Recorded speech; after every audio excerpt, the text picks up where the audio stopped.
Are distractions and disorganization taking a toll on your life? Have you been diagnosed with ADHD? Or are you just ADHD curious?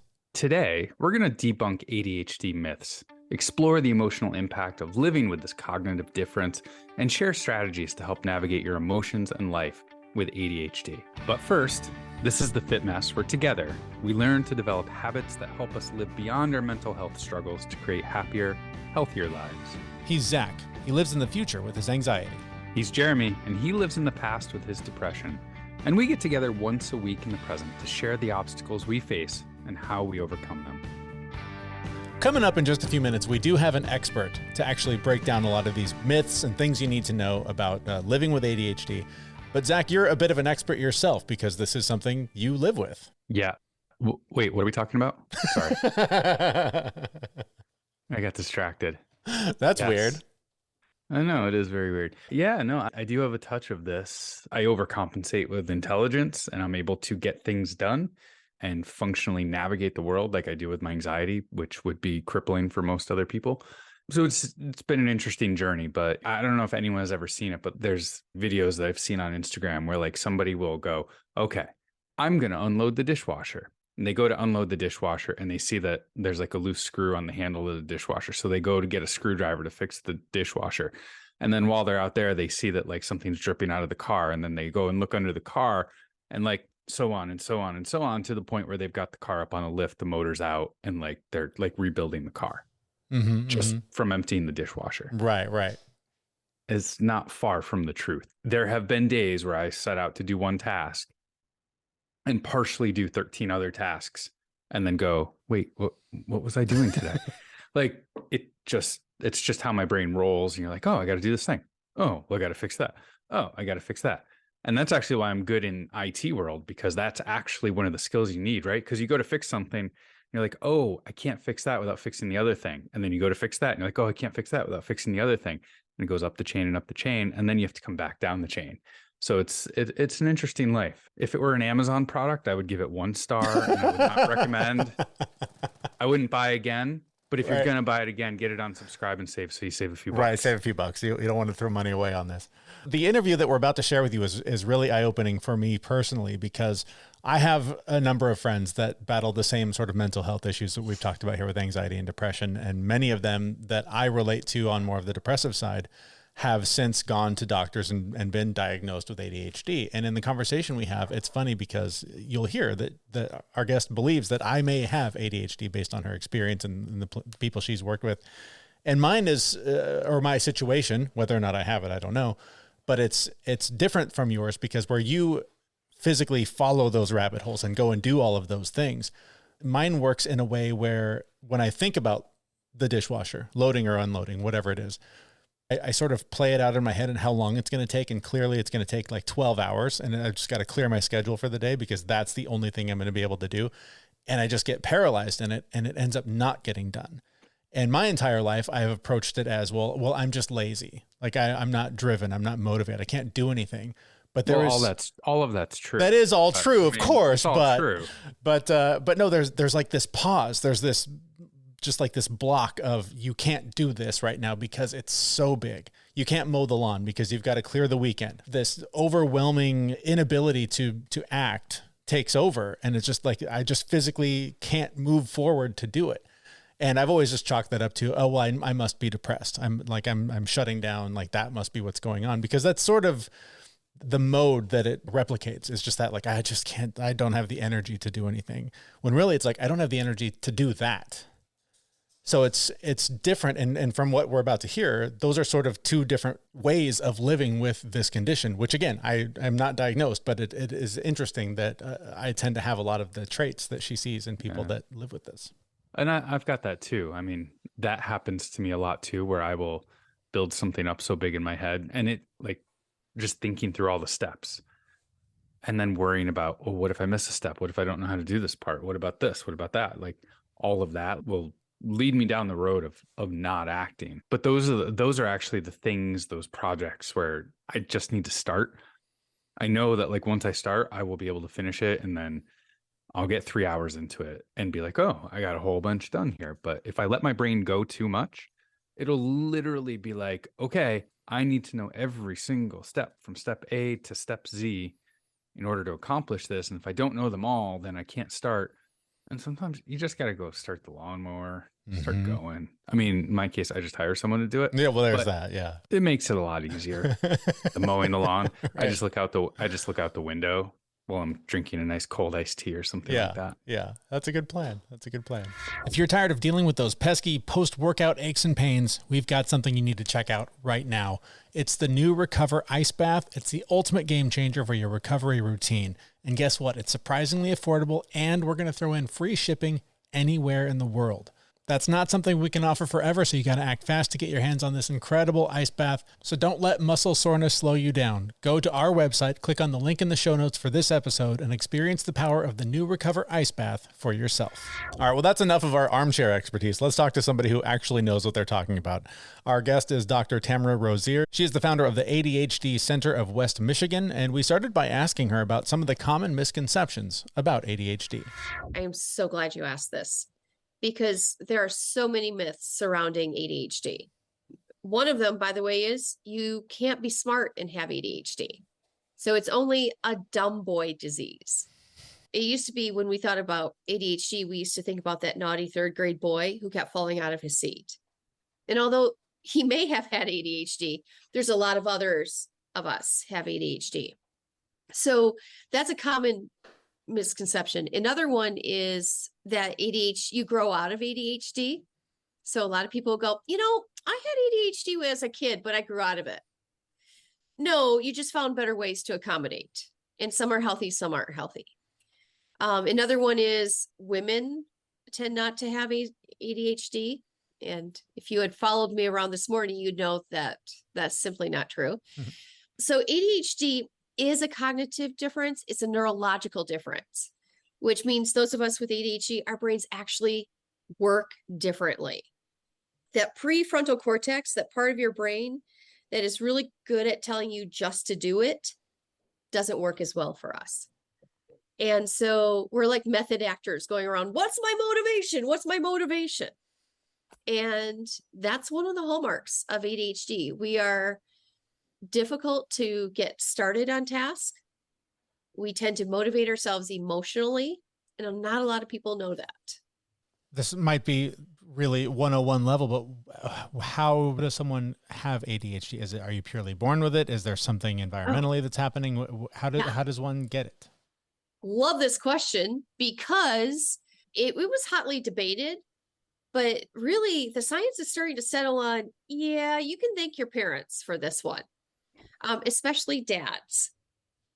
And great. So, yep. And so the odds are higher than this, but just to play it safe, I always say if you have a parent with ADHD, the odds of you having a child with ADHD is higher than 50%.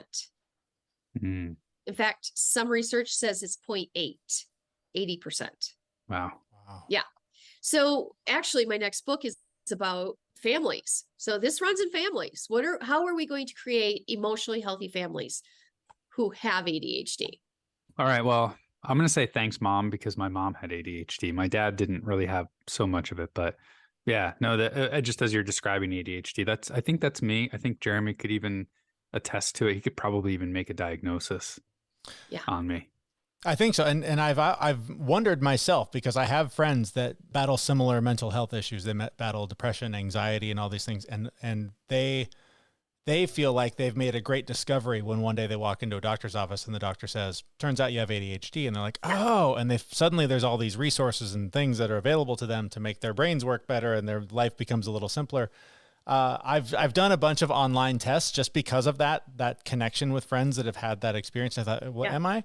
And it's always kind of either like way off, like no, or maybe kind of.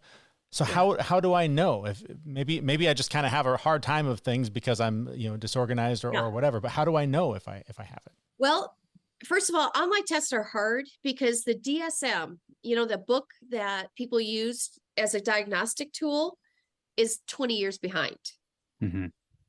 So we're dealing with a tool that is way, way old for us, especially for adults. And so a lot of times the DSM will completely miss adults. The DSM was actually kind of formed on children. And back then it was believed that you would grow out of ADHD, that silly nonsense that you had going on in your brain. So that could be happening. The other thing is the smarter you are, the better coping skills you have. And so the more you can kind of sneak your way out of certain pickles. I've actually had someone say to me, well, I doubt you have ADHD. How could you publish a book if you have ADHD? I'm like, challenge accepted. Follow me around. How many times do I play on my watch? Like, ding, ding, ding, there's your phone. Come on. My short-term memory, by the way, that's another problem for those of us with ADHD. We have horrible short-term memory. In other words, we can't quite catch it and hold it. And that's a hallmark of ADHD. So it's not just, I mean, you know how you're like, oh crap, I thought I was listening. What did you just say? It's our brains kind of get stuck between two parts of the prefrontal cortex, the DMN. Kind of is like a teeter-totter. One should be up, one should be down. Our teeter-totter gets stuck, and it's like that spinny wheel on your computer. It just keeps spinning. Right. That's an ADHD hallmark. So I was going to ask you a question, but then I forgot. Well done, sir. No, I wanted to really, like, you know, in today's day and age, right? We've got smartphones, we've got things that are dinging all over the place and distracting us and creating the appearance of ADHD in a lot of cases. So I'm curious on like what your take is on, you know, all of this technology and people who think they might have it, but they don't. They're just distracted by technology. And is it actually causing people to like develop ADHD, like in their brains? You know, here's where I draw a parallel. You know how there's really narcissists? There's a real narcissist who will feed their ego off of people. And then there's people who are so egocentric that they are full of themselves. But the person who's full of themselves isn't really a narcissist. They have narcissistic behaviors. The same with ADHD. Like, seriously, I go down a rabbit hole so easily. Like, just, and I'm sure you guys do this. ADHD folks, well, I'm sorry, I don't know that you're diagnosed, but ADHD people have divergent thinking patterns. And we're always like, well, what about this? I don't know about this. And we love asking the what if, how are these connected? So the technology kind of gives people like, oh, we can find out what the Wall Street Journal is saying. We can do this, we can do this. And it's so much information coming in. Well, that's what it does feel like to have ADHD, except the true difference is I don't need technology to have that feeling. I can just be all by my lonesome without any technology and have all the pinging happen in my brain. Yeah. So it's whether it's happening internally or externally, ADHD brains, it's like a lot of my clients say, it's like I have 1,000 conversations going on in my head. Not audible because that's a different diagnosis, but just kind of pinging like, what about this? Yeah. So it's noisy in here. Is what my clients say. So cognitively aside, I mean, that's got to take a toll emotionally. So talk to me about like the emotional aspect of dealing with this. Well, when you can't fully rely on the prefrontal cortex, we go, those of us with ADHD go to a different part of the brain called the limbic center. And nestled in deep inside the limbic center is this little almond-sized part of our brain called the amygdala, which is supposed to be on alert to keep us safe. The ADHD brain, the amygdala is always on high alert, and sometimes it's set too high. So I start to freak out if I have a big test, and I just start to whip myself up and just start to yell like a bear was chasing me. By the way, some of my clients, a bear could be chasing them, and they've so tuned out of their amygdala, they're like, yeah, that happens every day. And there's times I'm in a session like, no, your amygdala needs to be chiming right now. So kind of a definition of ADHD is we get confused. What's a big deal? What's a small deal? And we literally have the same adrenaline rush from like a cognitive thing happening as we would a bear chasing us. Yeah. I mean, I feel like you're just talking about me. No, I keep going. Have you met Zach? Because you've got him dialed in. I'm watching the look on his face. I'm like, dude, I'm sorry. That was personal, wasn't it? Yeah. No, I like, as you were talking, I was like, I've always described my brain as the Tasmanian devil. And it's just, like leaving a path of destruction and utter grunting, in its wake. And literally, I just forgot where I was going with that. In the book, I ask people to have a metaphor of their ADHD for a reason. And you already have a metaphor of it. And so he's not a bad Tasmanian devil. We just need to kind of learn how to put him in the path of the right things. Yeah. The way I've always managed it is, it fires my anxiety. And when I finally realized that it was like ADHD, anxiety, instead of fighting against it, I decided to befriend it. And when it does fire, I thank it. I say, thank you for keeping me safe, but you are not needed at the moment. And then I get distracted on 10 other things, but it usually calms down. So I wanted to ask you more about that. Like, that's how I did it, but you just said, like, you have to befriend it. You have to be friendly with it. Can you say more about that? Yeah. So with my clients, I ask them to work out a metaphor. My metaphor for my ADHD is every morning I get up and everyone has to run a race. I have to run a 3-legged race. I have to tie my leg with my ADHD version of myself. So there's a part of me that just wants to take off and run. Oh no, I'm stuck with this dope who wants to sit down halfway and pick dandelions. And this is going to get a little dark, but when I was writing my dissertation, I metaphorically would punch her out and drag her body. Mm-hmm. It's not healthy, guys. And I had eye twitches. I had, all these bad things happening to me because that's not a healthy way to do it. Now, I had one person say, okay, but you got it done. And yes, I did. But at what cost? And so really the only way is to befriend that. So now every morning I wake up, I'm like, hey, chick, we're going to run that race again. And she's like, I really don't want to. I'm like, how about we have some time where we pick dandelions together? Mm-hmm. She's like, I suppose. Yeah. So ADHD people are motivated emotionally. We're motivated by fun and we're motivated by emotions. And Zach, what you just said is, hey, listen, anxiety, I used to drink that like an energy drink because it would fire me up and I'd do it. The problem with anxiety is that sometimes it turns into shame and then it turns into self-loathing. And so now instead of just that anxious voice, now you've got the meanest coach on earth just screaming at you, his face all red, spitting in your face. And you can't just simply thank him and wish him well. He's like, oh no, I'm here. And so now you have a bigger problem. So we half joke all the time that Zach lives in the future with his anxiety. I live in the past with my depression, and we get together here once a week in the present to, share how we're getting through that.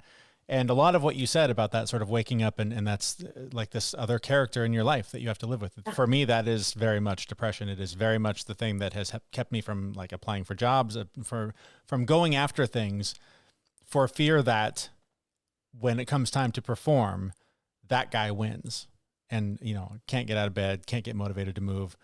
And so I'm relating there, and like I said, I'm ADHD curious, right? Like I don't know if I have it, if I'm not, I'm putting my toes in the water. Is that me? I don't know, but is that similar? Yeah, I want to be clear that I'm not diagnosing you. Sure. Right. I've also been watching your face, and by the way, I know my people. Oh, right? Sure. Yeah. I mean, you put me anywhere, I'll find the ADHD people. Yeah. One word, just way more interesting. Sorry to the neurotypicals who are listening. Are interested. We know facts that people shouldn't even know. Like they're great. So, Jeremy, you just described something that some of my clients have, and I'm not talking about you directly, but they call it depression, but really it's related to ADHD. And what it means is you're so tired of the battle. Yes. everything takes so much effort. Yes. Where you'll use that divergent thinking to pop out and go, okay, this could end in 1 of 7 ways, and 2 of them I just don't want. Mm-hmm. And your ADHD might go, great idea. How about we don't? Yeah. I think there's a carnival somewhere. Let's go there. Yeah. An analogy I use all the time is that I have one of the smallest lawns you've ever seen in your life. And the task of mowing the lawn in my head is going to take 6 hours. I need to clear my day. I need to, be ready to take a shower afterward. It's going to be a whole thing.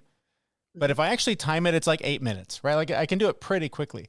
But anything that seems difficult or challenging in any way, automatically 14 different stories of this is just going to be a huge monster, like just a monster to defeat. How in the world do you do it? Don't bother. You're not qualified. You're not good enough. Someone else will do it for you. You know who says, people who say things like that, you know what they're called? What are they called? ADHD. Okay. That adds up. Thanks for walking into that one. Yeah. So again, I'm not diagnosing you, but that is exactly what my clients say. Wow. I actually write about in my book how the dishwasher seems to me like this is going to take all day. Yeah. I simply can't unload the dishwasher. Yeah. And I started timing myself. 2.5 minutes. Yeah. Yeah. My kitchen's just not that big, guys. Right. No, it's crazy, right? You feel like a crazy person. Like Yes. I tell myself all the time when there will be just little things and I'm like, oh, I should pick that up. But it's just like, there's this block of like, I cannot bring the energy to do it. That is it. So you guys, Jeremy is what I would call, let's just pretend you could both have ADHD. Sure. Just Yeah, let's pretend. Let's pretend that. Yeah, that's quite a fantasy that we've conjured up here. So Jeremy would be the energy miser kind. Mm-hmm. In other words, he's like, no, this is too much energy. Shut it down right now. And Zach would be the energizer bunny. Like, That seems right. go on, let's do this. I got it. And if not, he'll take this deep gulp of anxiety if he really has to reach deep. Even though you thank him for coming up, he's standing there in the wings to rev you up if needed. Mm-hmm. Yeah. So that's what, some people tell me, well, I have ADHD, but I don't have the hyperactivity. No. Theoretically, you both do. It's just Jeremy's is all internal, whipping around, and Zach's comes out a little bit more externally. All right. Yep. Well, now that we've solved that mystery, and again, I'm not diagnosing. No, I know, and I didn't mean for this to turn into let's diagnose Jeremy, but here we are. So what do we do about it? Thank you though, because I think your listeners are really going to appreciate this kind of discussion to help them think through this. I hope so. So let's help them and let's help me. How do we, I'm trying to make friends with it. We're working on it. We get together and talk every now and then, but other than sort of that befriending and trying to bring it into my life, what can I do to turn things around and put a leash on Zach's Tasmanian devil? Yep. There's 3 things. Okay. 1, really start to learn about it. And I wrote a book, but my book isn't the only book out there. So go find a good, solid resource. By the way, TikTok is not the most solid resource. I had like 3 TikTok analogies I was going to bring, like of people demonstrating this is what it's like to have ADHD. And every one of them I'm like, oh, that means I have it. No, stop listening to TikTok. Yeah, I appreciate, by the way, the reason TikTok is doing so well with ADHD, and by the way, I'm deep into ADHD TikTok, but the reason it was doing so well is because the medical world let us all down for a while. Mm-hmm. In other words, the DSM hasn't been updated. It's woefully behind. And so all these people are starting to take it back going, no, I have this. And they want to be listened to. So I do respect TikTokers saying, and there's some very good, solid ADHD TikTokers out there. So I'm not swiping at all of them. There are some good ones out there. Okay. In fact, that's good to know. There are some that will make me laugh so hard I will cry because I'm like, whoa, that happened to me today. And so educate yourself is the first thing. It's a neurological difference. all of us with ADHD, the reason I titled my book, Your Brain's Not Broken, is most of us feel broken. The truth is, it's a neurological difference. And the truth is, we're not really well adapted for modern life. That's the truth. So 1, educate. 2, really start to work on the emotional regulation. You're going to be dead in the water if you're listening to anxiety, fear, any of the emotions. If you're motivating yourself in that way, you're going to be dead in the water. So I am going to suggest you get help at that point. Yeah. Emotional regulation doesn't mean you're blowing up at your wife. Emotional regulation actually means you're not letting emotions dictate your behavior. So that's the second thing. And then the third thing is learn some good strategies.